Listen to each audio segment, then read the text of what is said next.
Eu sempre termino acelerando, lembrando do episódio lá que você fala, pô, você tá meio brocochô. Entra a musiquinha toda alto astral. Aí tem que entrar no ritmo, Entrar né? no ritmo, exatamente. Você aí, ouvindo de casa, do carro, onde quer que seja, na academia, entre no ritmo com a gente e... Começa a dançar. E hoje então falaremos sobre a receita de um bom treinamento, seguindo aí um pouco da temática, né? A gente tá visando no final das contas trazer episódios para vocês que vão te ajudar e muito a prescrever melhor exercícios, prescrever melhor treinamentos. No final de contas, esse é o objetivo final. A gente já lançou um episódio, né, na semana passada, envolvendo os dois primeiros princípios do treinamento, que são individualidade e especificidade, em que a gente fez ali uma metáfora, uma alusão a esses dois princípios aí, como o GPS do treinamento, né, Cássio? Isso, e dentro dessa proposta da gente fazer episódios agora com uma característica mais didática, que vão servir de material audiovisual, mas também vai ter um material escrito relacionado e ao final a gente vai fazer um evento, né? Ao fim de 3 semanas, a quarta semana a gente vai fazer um evento. Exatamente, isso já tem data para acontecer, isso estava para ser falado aqui no final do episódio, mas já vou adiantar, dia 22 de março. Dei spoiler. Spoiler, 22 de março, então, depois dessa sequência de 3 episódios bem temáticos que se conversam bastante, a gente vai ter uma discussão teórico-prática, presencial. Estamos estudando ainda se vai ter ali um formato híbrido ou não, mas a princípio a gente quer se aproximar do nosso ouvinte, vocês que estão aí. Então acho que a partir do episódio passado já deve ter um link ali de demonstração de interesse, um formulário, nesse também tem. E então bora pro papo. Bora. Certo? Então, como a gente abordou no tema passado, individualidade e especificidade. Só para pegar o gancho e a gente continuar, né?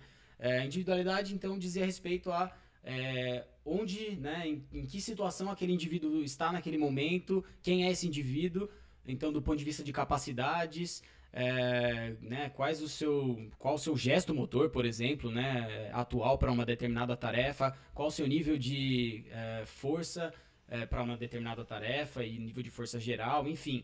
Como esse indivíduo responde a estímulos que Exatamente. pode ser diferente de um outro indivíduo recebendo o mesmo estímulo. Uhum.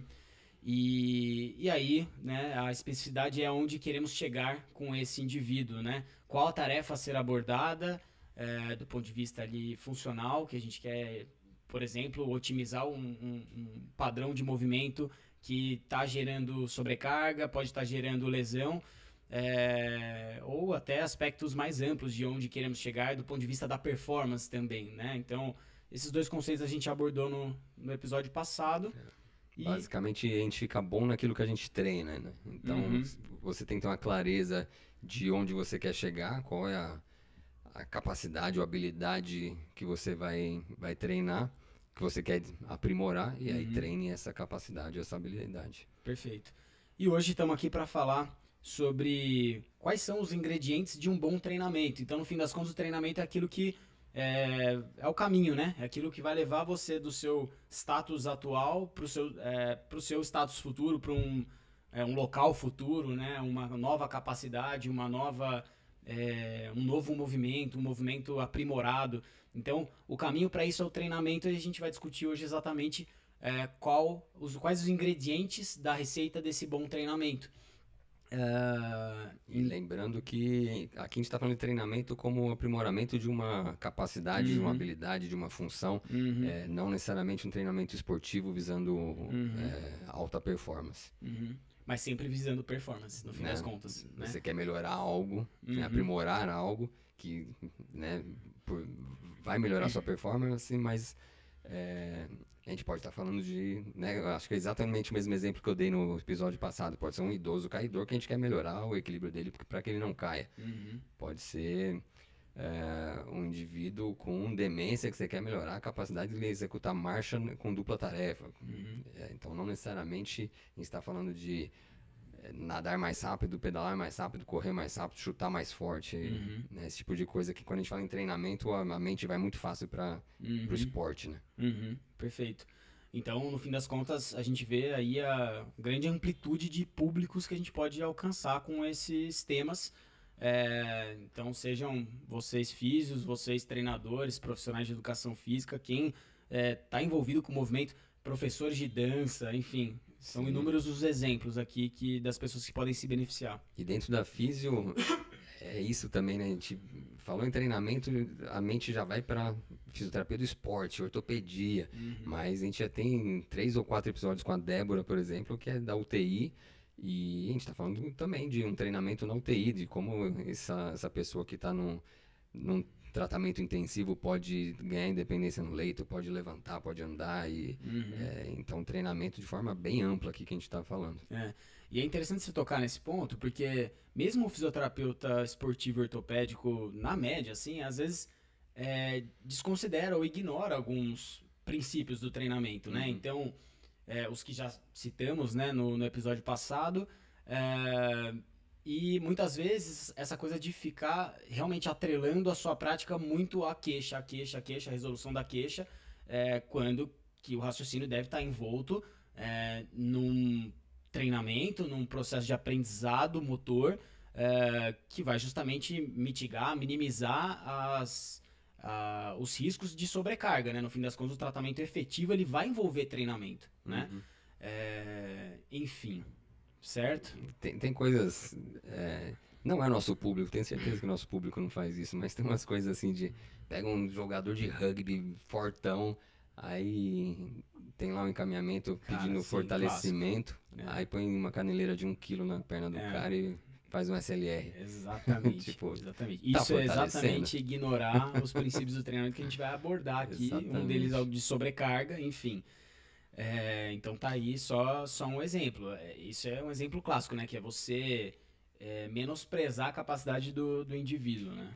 Que bastou botar um peso, já tá fortalecendo, né? Independente do quanto esse peso representa para esse indivíduo. E outro erro, esse mais perigoso, que é não menosprezar, mas o contrário, né? Que é subestimar. Não é subestimar a palavra também. É você achar que aquele indivíduo é capaz e você exagera na dose. Tá. Superestimar, exatamente. Então, esse é um erro perigoso. Enquanto o outro não traz efeitos, este outro pode trazer efeitos deletérios, né? O primeiro não traz efeitos num curto prazo, né? Mas se você ficar... Também te vai chegar no... Exatamente. Vai chegar num problema porque você não vai estar resolvendo. E se esse indivíduo continuar exposto à atividade dele, ele não está sendo adaptado para aquela atividade, também não vai ser interessante. Ou ele vai destreinar, né? Então, aí seria deletério também. Mas aí, bora? Bora pro papo. Bela introdução. Vamos lá. Os ingredientes dessa receita de um bom treinamento. Vamos começar pelo mecanismo ali, o princípio, na verdade, da sobrecarga, Cássio. E aí? O que é essa tal de sobrecarga? Significa que você precisa sobrecarregar esse indivíduo? É isso? Você precisa gerar lesão nele? Cara, esse é um termo que no português fica ruim, né? Porque quando a gente fala em sobrecarga... usado para vários contextos, a mesma palavra, né? E a conotação principal é negativa. Pô, o cara tá sobrecarregado, tá sobrecarregando sua articulação. Então é sempre uma carga excessiva, negativa. Mas aqui, não, o princípio da sobrecarga só significa que aquilo que você precisa aumentar a demanda, expor mais aquela capacidade ou aquilo que você quer aprimorar. Então, se você colocar uma carga acima da habitual. Então, se a gente está falando de força, e aquele indivíduo faz uma força X habitualmente, para você aprimorar essa força, você tem que botar algum estímulo de X mais 10. X mais, né? Como eu estou falando de números aleatórios, pode ser X mais 1000. O princípio só diz que você precisa botar mais demanda para o corpo se adaptar a ele, né? E pode ser em qualquer capacidade. Então, deu o exemplo da força. Mas se você quiser treinar equilíbrio, como que você visualiza um aumento de uma sobrecarga em termos de equilíbrio, Uhum. Diminuir base de apoio, por exemplo. né? Então, diminui a base de apoio, fechou os olhos, você vai aumentar a demanda do equilíbrio. Com essa demanda aumentada, essa pessoa vai ter que se adaptar ali e se aprimorar para conseguir ficar cada vez mais, ter mais performance naquilo que você está treinando. Então, também, quando a gente fala de sobrecarga, sempre a mente vai para o trabalho de força, né? Então, Uhum. sempre é botar 1 quilo a mais, botar mais carga. Uhum. Mas não, se eu estou falando de flexibilidade, o que é botar uma sobrecarga em flexibilidade? Responde aí que é para eu não ficar falando sozinho. É um pouquinho a mais do que o que aquela pessoa está confortável em receber ou que está habituada a fazer em termos de flexibilidade. Né? Tem que aumentar um pouco a amplitude, dar uma esticadinha a mais. Uhum. Né? Então, sempre, qualquer que seja a habilidade e capacidade que a gente esteja trabalhando, Estressar um pouco além daquilo que é o habitual, né? E com qual objetivo, no fim das contas, você quer estressar um pouquinho a mais?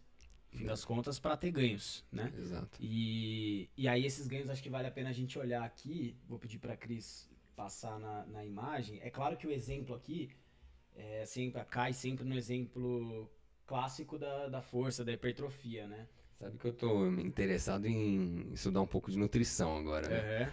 E aí, a galera usa muito o termo hormese, Hormese. que é basicamente o que não te mata te fortalece, que Justo. é esse princípio.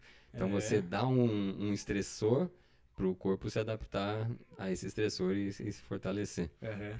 Eu tava, antes da gente ir pra hipertrofia, eu tava antes de começar o papo aqui falando pro Cássio de um exemplo do uso dessa teoria aqui, da síndrome da adaptação geral, no caso dos estressores no meio corporativo. No caso, era um texto teórico, né? Não foi aplicado nada, mas tentando trazer um pouco desse conceito do treinamento para esse contexto de estressores mentais e tal. E no caso, os estressores mentais gerando só adaptação negativa, a pessoa adoecendo como se fosse um overtraining, né? E, enfim, é interessante, é um conceito que serve para muitas áreas, né? Você precisa se estressar para adaptar. E aí, você acha que tem adaptação positiva mental também? Lógico que tem. Claro que tem. Eu acho que o filme Tropa de Elite, você vê aquele treinamento do BOPE, pede pra sair, alguns desistiram. Alguns chegaram ao ponto de falência e esses caras foram tendo, a hora que eles foram para um ambiente de estresse muito alto, não suportaram e saíram. Mas os que resistiram, ao final eles estavam mais resilientes, mais fortes do que quando entraram. Então, lógico que é possível. Né, entra lá um menino novo num time de futebol, vai sentir mais a pressão. Passou 10 anos que o Endrick está lá na Europa, daqui a 10 anos ele tá, né, nem sente mais a pressão da torcida, nada disso. E é interessante notar, de novo, voltando até a individualidade, né? Como cada indivíduo vai responder diferente aos estressores ou às pressões, né? Esse texto ele traz o termo coping, né? Que é enfrentamento. Capacidade de enfrentamento varia muito de indivíduo para indivíduo. E aqui no treinamento é a mesma coisa.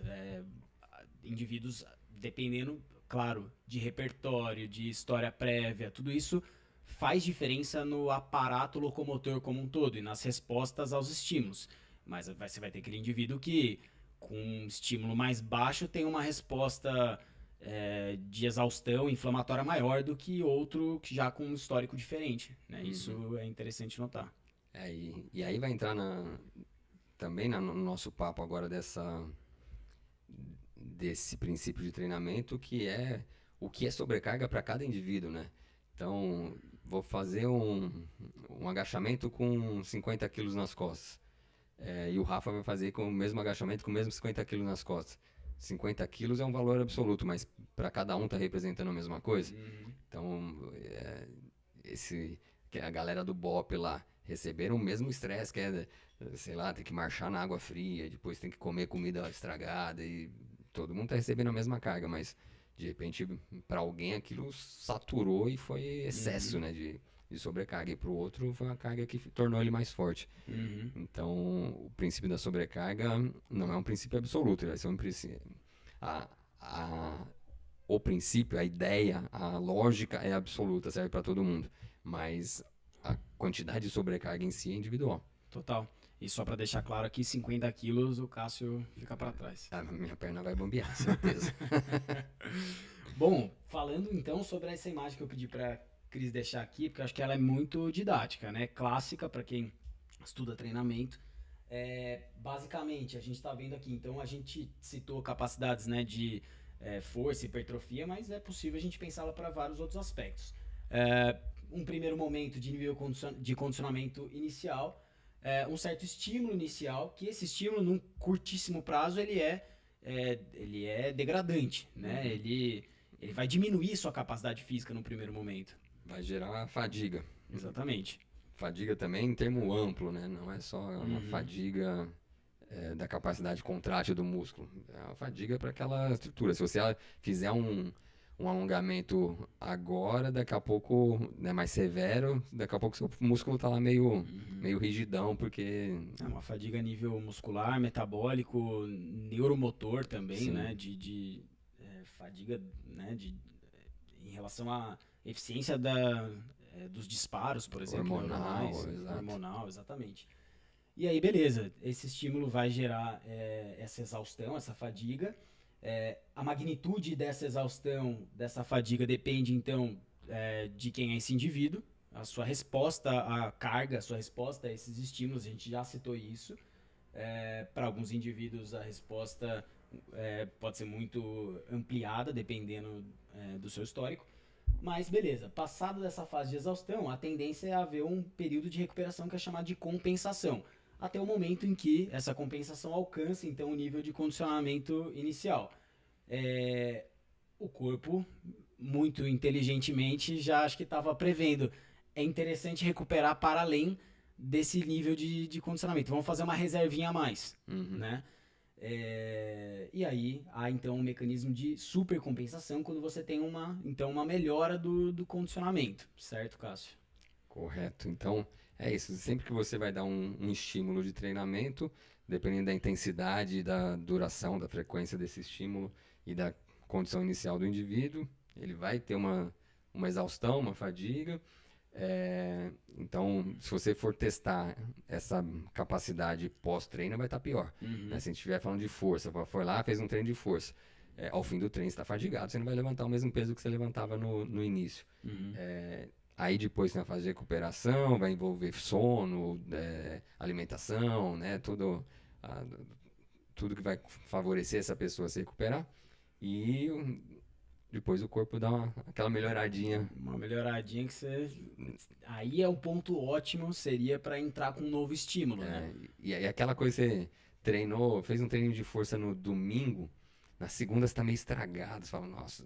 Mas na terça você tá voando, né? Você fala, nossa, hoje eu tô leve, hoje eu tô voando. Então, é esse momento aí que, em teoria, é o ponto de dar outro estímulo, né? Exatamente. E aí a gente entra até já no segundo princípio, o segundo ingrediente da receita do bom treinamento, que é justamente a continuidade. Né? A continuidade vem disso, dessa necessidade de você gerar uma adaptação que ela não é aguda simplesmente, ela é crônica, e por isso existe uma certa necessidade de regularidade, com idealmente intervalos ótimos em que isso aconteça para recuperação, dar tempo e tudo mais. Teve esse novo estímulo num momento ótimo, a tendência é que novamente venha uma depressão ali inicial, só que em tese, se esse estímulo for dado logo nesse ponto ótimo, essa depressão ela ainda termina acima do que foi a exaustão inicial, ou seja, já muito próximo do nível de condicionamento inicial. A supercompensação, portanto, vai ser uma subida, né, com uma tendência de ascendência. Aí, Cris, pode passar a imagem, que eu acho que tem um exemplo disso. Só uma coisa, né, que aí tem a ver com a progressão, se for um estímulo único, então vai passar por essa fase de exaustão, recuperação, supercompensação. Se você não estimular de novo, o corpo vai voltar para a carga para a condição inicial, que é aquela compatível com a carga habitual. Então, essa carga aguda que você deu isolada não serviu de treino. Né? Até gera uma resposta de supercompensação, mas que vai embora se você não estimular mais. Então, por isso a importância da continuidade. Que é a imagem anterior, né? A imagem anterior mostrava justamente isso, o momento em que a pessoa ela tem a supercompensação. Acho que dá para voltar mais um. Avancei na hora errada. Tem um momento de supercompensação e ela começa a baixar e naturalmente, se ela não der um novo estímulo, ela vai voltar para o nível de condicionamento basal ali, né? Uma homeostase inicial.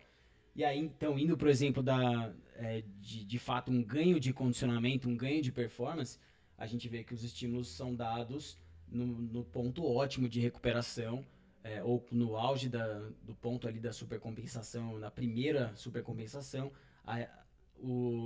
a depressão ela fica então acima da primeira e por aí vai. A tendência é uma reta para cima ali. E aí, claro, é discutível, né? Dependendo do esporte, da modalidade, né? Você vai ter que ter também períodos de baixa, né? Só subir também não existe, né? Nesses microciclos que acontecem, eles não vão simplesmente se somando indefinidamente, né? E aí entra a ciência do treinamento, que vão aparecer metodologias diferentes de treino, né? Então tem essa que é bem linear, assim, então, e que na prática você não vai acertar sempre o ponto alto da supercompensação, porque se o cara dormiu mal, se o cara não comeu bem, vai ter coisas que você está contando que daqui a 72 horas esse cara vai estar no ponto ótimo, chegar lá e não está no ponto ótimo.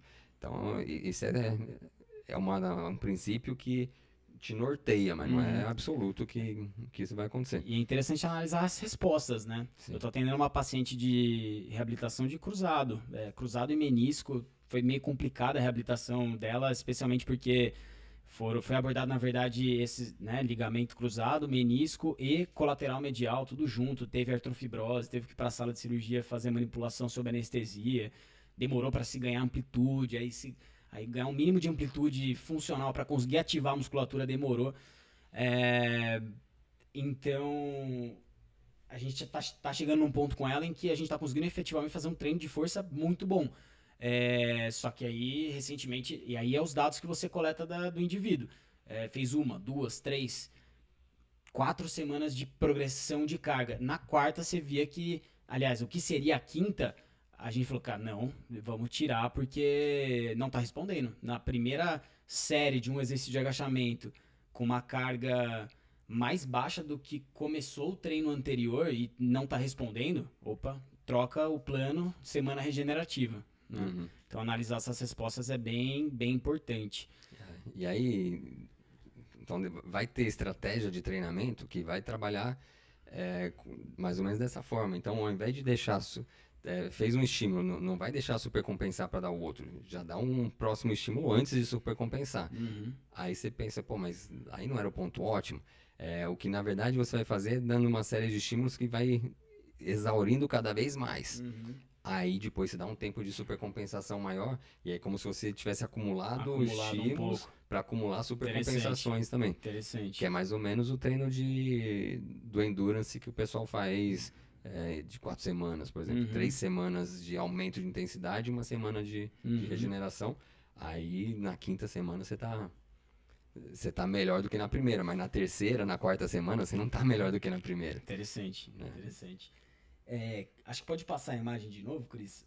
Agora um exemplo, o Cássio deu um exemplo de um modelo de periodização que gera, né, de forma proposital, vários momentos de exaustão para depois ter a supercompensação. Mas, de novo, se isso aqui acontecer indefinidamente, ele vai entrar num overtraining, né? E aqui está um exemplo, né, em que foi dado o estímulo inicialmente, teve essa exaustão, não teve tempo de recuperar o suficiente para alcançar o limiar inicial ali, né, o condicionamento inicial, e logo teve um novo estímulo e a gente está vendo queda, no fim das contas, uma tendência de curva para baixo. Então, isso pode acontecer, esse overtraining, se a gente for pensar aqui com, sei lá, um repouso insuficiente, por exemplo, estímulo antes da hora, ou dependendo até da magnitude do estímulo que você deu inicialmente. Se ele for muito intenso para aquela resposta que você esperava, também putz, é uma coisa que vai levar mais tempo para recuperar. Então, por mais que você ache que a recuperação, não, mas eu tô cumprindo o tempo ali que é o esperado, mas o seu estímulo inicial foi muito além, né? Então você vai ter que esperar voltar para uma base inicial e, enfim. Acho que está bem explicado a questão da sobrecarga e a questão da continuidade. A gente falou um pouco. É, acho que cabe mais coisas sobre continuidade. Ainda tem um outro conceito que é o de progressão, de fato, né? Que a gente abordou rapidamente. Acho que é isso. Esse gráfico é bem legal.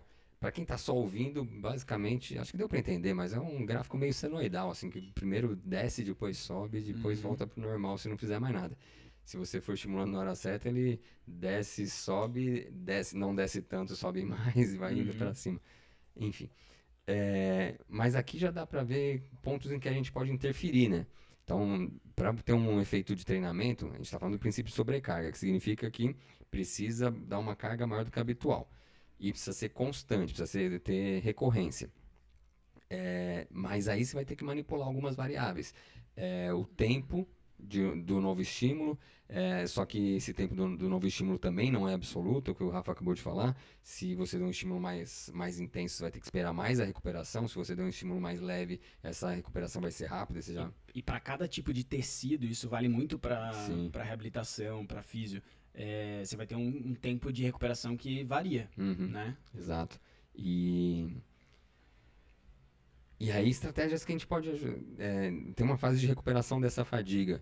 A físio, a própria educação física, o que a gente pode fazer para a nutrição, o que pode fazer para melhorar essa recuperação mais rápido. Então, tem estratégias nutricionais para isso, tem estratégias de descanso, de recovery, de massagem, de fototerapia. Então tem muito recurso que dá para usar para aprimorar esse treinamento. Se você tem um atleta que recupera melhor e mais rápido, ele treina melhor também. Então não é o tema de hoje, mas esse gráfico abre brecha para a gente entender onde que entra em um recovery, onde que entra né, o que a recuperação pode ajudar no treinamento. Sem dúvida, sem dúvida. Legal demais. Então, abordados sobrecarga, continuidade e progressão. Eu queria puxar a bola aqui um pouco da nossa realidade. Assim, a gente trouxe muito o exemplo da força, da hipertrofia. Como é que isso se aplica, no fim das contas, para outras capacidades que a gente quer treinar, né? Dentro dessa receita de um bom treinamento.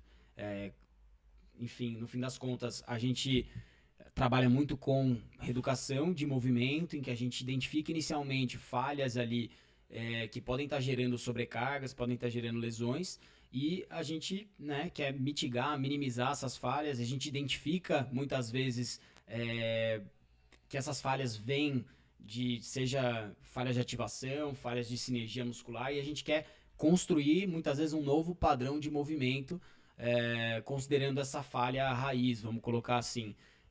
Como que a gente pode pensar nesses conceitos para essas capacidades? Vamos pensar nisso, numa ativação de sinergia de tronco para você ter uma estabilidade central maior. Você pega um paciente que inicialmente falha muito nisso, ele vai ter muita dificuldade em ativar essa sinergia de tronco para estabilizar na tarefa dele, que vamos dizer que é jogar handball. O jogar handball para esse paciente já está sendo uma sobrecarga para essa musculatura, ela nem consegue ser ativada da maneira correta lá no jogo. Então, o que a gente precisa fazer? Trazer esse indivíduo para um nível de demanda compatível com a capacidade dele. Então, num primeiro momento, talvez seja deitado, sem dupla tarefa, sem muita intensidade do exercício, e aí você vai dar uma demanda para que aquele músculo seja contraído da maneira certa, na intensidade correta, com os sinergistas corretos, e aí você vai criar aquele padrão. Num primeiro momento, o simples recrutamento dessa sinergia já é uma baita sobrecarga, parece um exercício besta, o paciente cansa, começa a ter uma resposta ficando cada vez melhor, daqui a pouco essa resposta começa a não aparecer mais, então entrou a fadiga, então é o momento de dar um descanso para esse cara. E aí a gente tem que pensar na continuidade. Você terminou a sessão, quando é que esse cara vai estimular isso de novo? Uhum. Só daqui a 3 dias, quando ele voltar na sessão com você, que ele vai reestimular? Para o músculo postural? Não. Ele vai chegar, funcionar. então, dentro daquela curva em que houve fadiga, supercompensação e volta para o nível basal, 3 dias depois esse cara já vai chegar no nível basal. Então foi um estímulo que não gerou efeito de treinamento. E no caso, como a gente vai estar trabalhando músculos muitas vezes posturais, né, inicialmente, sem necessidade de força, grandes torques, o efeito da fadiga ele é muito rápido, né? Esse cara ele vai, o dia seguinte, No o mesmo mesmo dia. dia já vai tá melhor, já vai dar para estimular de novo. Então, aí a frequência ou a continuidade também depende disso. Sim. A gente sabe que não vai gerar um overtraining nesse cara fazendo isso. Né? Esse cara vai comparando com o estímulo de hipertrofia. O cara foi lá e fez 3 séries de 6 repetições a 80, 90% da carga máxima. Esse cara vai demorar 2, 3 dias para se recuperar e treinar de novo. E é esse o tempo mesmo esperado, não adianta querer treinar antes. Agora a gente está fazendo um estímulo só de recrutamento daquela sinergia, de baixa intensidade. Mesmo que na hora ali o paciente canse e comece a ter uma diminuição da resposta que você esperava, dali a 1 hora, dali a 2 horas já está tudo recuperado. Então esse é o tipo de paciente que às vezes eu falo, ó, você vai fazer de hora em hora esse exercício. E não precisa ser uma repetição muito longa, vai te tomar 1 minuto do seu dia, do seu tempo ali, mas você vai fazer de hora em hora. Bem espalhado. Então você dá uma sobrecargazinha, mas como a sobrecarga é pequena, vai recuperar rápido, então você pode estimular com uma frequência maior para ter esse efeito de continuidade, de progressão do treino. Só que aí, daqui a algumas sessões, isso já está muito fácil, esse músculo já chega muito acessível, é fácil recrutar, ou até automatizado já. Então já é hora de aumentar a demanda. Deitado já não interessa mais, estou pensando lá no handball. Então está na hora de verticalizar esse cara e aumentar a demanda de equilíbrio desse tronco para usar essa mesma sinergia numa outra condição ambiental, né, numa outra postura. E dali talvez você vá para uma perna só, dali você vai para estímulos compensatórios, em que você dá uma empurradinha nesse cara, ele vai ter que aprender a resistir a isso. No começo a resposta vai ser ruim, ele vai oscilar muito, daqui a pouco ele aprimora essa resposta e vai oscilando menos, e você percebe que você pode aumentar a intensidade da perturbação, pode aumentar mudar a direção da perturbação, pode mudar a expectativa dele saber que vai ser perturbado ou não, então isso também é sobrecarga. Quando você sai de uma condição controlada, em que ele sabe que vai ser empurrado para a direita, e daqui a pouco você aleatoriza e pode empurrar para a direita, para a esquerda, para frente, para trás, isso é um aumento de demanda. É uma sobrecarga. E aí você vai progredindo nesse sentido até chegar no ambiente de treino mesmo. Então agora é jogar handball com o adversário, tentando manter essa mesma sinergia que você recrutou lá atrás na maca. Isso eu acho bem interessante de comentar, né? O lance da especificidade aqui de novo, né? A gente está aplicando, no fim das contas, todos os conceitos ao mesmo tempo, juntos, numa mesma sessão. Então, é o jogador de handball. O exemplo foi arremesso do jogador? Nem especifiquei. Enfim, pode ser um arremesso, um salto seguido de arremesso.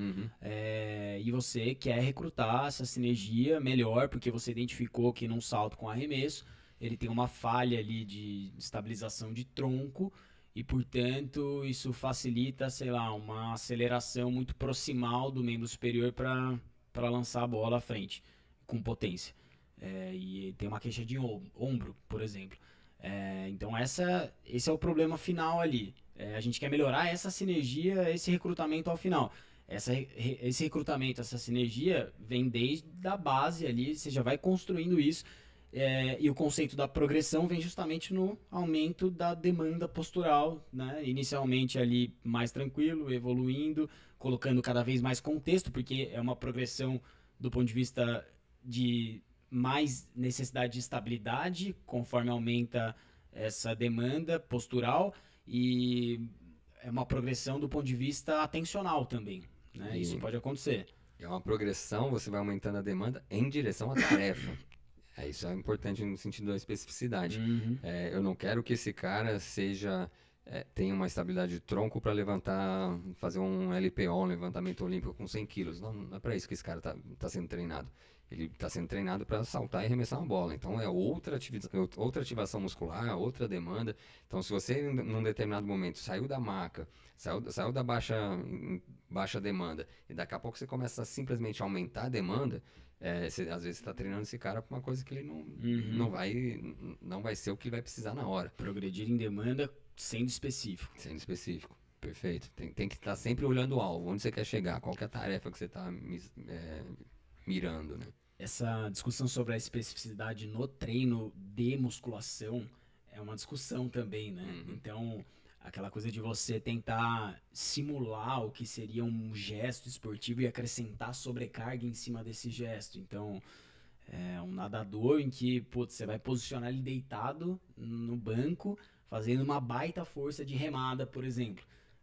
Essa discussão no treinamento em específico né, levanta algumas polêmicas, né? Realmente é uma coisa que faz sentido ou não faz? Porque você está recrutando uma sinergia muscular em que na tarefa a quantidade de força exercida vai ser muito menor do que aquela que você está exigindo ali naquela sessão de treinamento físico, mas você se utiliza desse conceito de especificidade para validar esse tipo de sessão. E a discussão em torno do treinamento é justamente que, beleza, você quer treinar uma capacidade, você não precisa necessariamente treinar essa capacidade, por exemplo, de uma potência de empurrada de membro superior, né, de uma propulsão de membro superior, exatamente com o mesmo movimento, né? Isso não precisa ser assim, né? A gente discutiu isso com o Silvio aqui, né? E aí também tem, dentro dessa discussão, entram outras respostas esperadas, né? Então o Silvio defendeu que basicamente o cara precisa fazer um levantamento olímpico, porque é aí que vai aumentar o nível hormonal. Esse cara já faz, ele estava falando de nadador olímpico, por exemplo, né? Nicolas Santos, que ele atendia. Acho que sim. Esse cara já faz força na piscina. Aqui no meu treino, ele não precisa fazer força do mesmo gesto. Ele precisa gerar um estímulo de força que aumente GH, que aumente o hormônio. Então, ele já tem outros... Tem outra discussão ali também. Né? Mas até uma discussão do ponto de vista de segurança também. Sim. Na sala de musculação, você ficar tentando reproduzir um movimento desse, talvez não faça sentido, né? Você pode recrutar sinergias parecidas e que são possíveis de transitar, né, entre uma tarefa e outra. E, no fim das contas, acho que é isso também. Mas tem o erro pelo outro lado, né? Que é a inespecificidade total no ambiente do treinamento. Então, sim. Aqueles vídeos clássicos de pegar um jogador da NBA e pôr ele numa prancha de equilíbrio, com um elástico puxando o joelho dele pro valgo, um físio empurrando ele de um lado, o outro do outro. Um físio famoso, né? A gente já discutiu os vídeos desse cara. É um cara que atende uns caras famosos mesmo lá fora. E que é isso aí. A sessão precisa ter 10 profissionais para com perturbação visual, cognitiva, enquanto ele segura uma bola com a mão e lança com a outra, tipo... Eu tendo a crer que é só pela resposta do algoritmo, cara, porque, assim, puta, vamos dar uma zoada aí e tal, final de sessão, assim, vamos ver se você consegue. Pior que não, cara. Eu acho que não também, verdade. Tem um dito que duas coisas são infinitas, não sei o que é a estupidez humana. E por mais que aquilo não seja a verdade dos fatos do que é feito, parte daquilo é. Então, se não é aquele exagero, é um outro exagero que não chega nisso, mas também é um exagero. Né? Enfim, que mais? Pô, legal, gostei do gancho que a gente fez, unindo aí os princípios. E isso levanta a nossa bola para o que vai vir num próximo episódio, em que a gente vai falar justamente sobre a construção de um treinamento sólido, de fato, levantando dois próximos conceitos que são reversibilidade e memória, certo, Cássio? Então, a dúvida e aí, parei de estimular. O paciente que chega para você estava vindo bem, melhorando o recrutamento muscular, sinergia ficando boa, mais automática, mas ele viajou e ele se esqueceu que ele tinha que cuidar do corpo e, enfim, além de na viagem ter comido muito, bebido muito e não sei o que, ficou com a barriga estufada, não conseguia nem chamar nada do transverso e nem pensou em fazer o exercício. Parei de treinar, e agora? O que a gente faz? E aí a gente vai entrar justamente nesses dois conceitos, que é de reversibilidade, que é a tendência de voltar a estaca zero se você não estimular, e de memória, que é a facilidade com que quem já praticou um pouco antes tem de voltar a um nível melhor, certo? É isso. É isso? Algo mais para quem tá em casa? Acho que talvez um resuminho. Resuminho. Então, para ter efeito de treinamento, a gente precisa dar uma sobrecarga, que nada mais é do que uma demanda maior para aquela capacidade que você quer treinar, acima da habitual.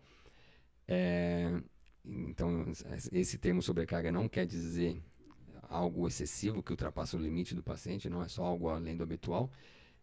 Isso feito, você vai ter um momento de fadiga, mas depois vai ter um momento de supercompensação, o corpo aprimorando aquela capacidade. Para você ter um efeito de treinamento a longo prazo, você precisa ter continuidade e seguir estimulando isso com progressão. Então, não é só seguir fazendo... Esse é um erro comum, assim, de, por exemplo, o cara que resolve começar a correr sem planilha. Aí, todo dia eu corro 10 km. Cara, Né? sim. Então, Eu acho que eu já contei, eu tenho uma história para contar, mas finaliza aí. você já contou, mas Mas acho que até vale de novo. Essa história é boa demais, cara. Conta aí. A paciente, animada com a corrida, né? Como todos os corredores que iniciam ali, enfim. Me baixa um aplicativo meio gamificado no celular e fala o seguinte: eu tenho que evoluir. O aplicativo tá me dando aqui as fases do joguinho que é só eu cumprir. Uma progressão. É só eu cumprir os treinos que tá dizendo que eu vou sair do nível 1 pro 2, pro 3. E na minha conta aqui, em uma semana eu chego no nível 20, sei lá. E aí o que ela fez? Ignorou completamente qualquer princípio de treinamento, de tempo de recuperação, e 2 treinos por dia eu chego mais rápido no nível 20. Né? Pensou só na sobrecarga e na progressão, né? Foi dando sobrecarga e progressão, sobrecarga sem esperar os tempos corretos. Exatamente. Então, nem sempre mais é mais, certo? Exato. Nem sempre mais sobrecarga, mais progressão é mais resultado. Nem sempre mais aleatoriedade, enfim, vai te trazer mais resposta de melhora de movimento ou de melhora de estabilidade. Uhum. Então, acho que esse exemplo ficou bom ao final. É isso. É isso? Recadinhos finais para você que esteve ouvindo até aqui. Por favor, faça o favor de nos seguir nas redes sociais. Clica no joinha no vídeo no YouTube. Se inscreva no nosso YouTube. Compartilhe esse episódio no Spotify ou qualquer plataforma que você escute para os seus amigos, colegas de trabalho, de profissão que trabalham com movimento e tem que estar a par desses conceitos. É impossível trabalhar sem eles. E dê 5 estrelas aí no Spotify, que é o que nosso podcast merece. De recado final, retomando só que então dia 23 de março a gente vai ter a discussão de aprofundamento referente ao episódio passado, a esse e ao que vem. E essa discussão ela deve ser presencial. A gente segue o link aqui embaixo do formulário de interesse. Mais pra frente a gente divulga onde é que vai acontecer, como é que isso vai se dar. Mas a gente conta com vocês, a gente quer estar mais próximo dos nossos ouvintes, certo? É isso. Muito obrigado e até o próximo episódio. Valeu!